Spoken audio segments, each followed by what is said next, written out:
వ్యూహం సినిమాను ముందు వారికి చూపించండి. ఆర్జీవీ మూవీకి high court condition.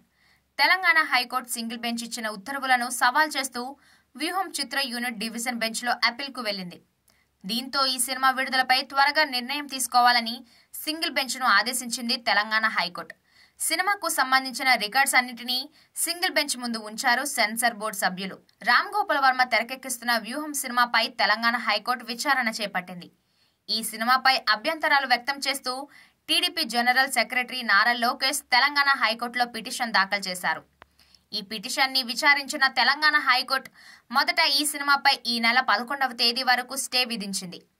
Telangana high court single bench ఇచ్చిన ఉత్తర్వులు సవాల్ చేస్తూ వ్యూహం చిత్ర యూనిట్ డివిజన్ బెంచ్లో అప్పీల్కు వెళ్లింది. దీంతో ఈ సినిమా విడుదలపై త్వరగా నిర్ణయం తీసుకోవాలని సింగిల్ బెంచ్ను ఆదేశించింది తెలంగాణ హైకోర్టు. సినిమాకు సంబంధించిన రికార్డ్స్ అన్నిటినీ సింగిల్ బెంచ్ ముందు ఉంచారు సెన్సార్ బోర్డు సభ్యులు.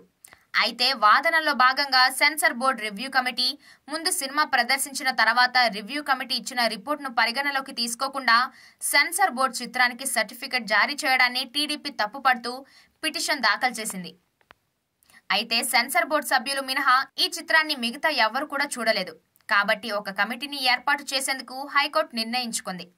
గతంలో ముంబైలో ఒక సినిమా వివాదంలో ఇలాంటి పరిస్థితి ఎదురైనప్పుడు బాంబే హైకోర్టు త్రిసభ్య కమిటీని ఏర్పాటు చేసిందని హైకోర్టు గుర్తు చేసింది. ఆ కమిటీలో ఒక రిటైర్డ్ సుప్రీంకోర్టు జడ్జితో పాటు ఒక retired high court judge, cinema industry నుంచి ఒక వెటరన్ యాక్టర్ను కమిటీ సభ్యులుగా నియమిస్తూ వారి ముందు చిత్రాన్ని ప్రదర్శించింది. ఇప్పుడు వ్యూహం సినిమాలోనూ అలాంటి ఒక కమిటీని ఏర్పాటు చేసింది హైకోర్టు. హైకోర్టు నిర్మించిన కమిటీలో సభ్యులుగా ఉన్నవారు శుక్రవారం లోపు సినిమాను చూసి శుక్రవారం రోజు హైకోర్టుకు నివేదిక సమర్పించాల్సిందిగా ఆదేశించింది. వ్యూహం సినిమాకు సంబంధించిన ట్రైలర్తో పాటు వీడియోలు అన్నిటినీ పెన్ డ్రైవ్ రూపంలో హైకోర్టుకు సమర్పించారు నారా లోకేష్ తరపు న్యాయవాదులు.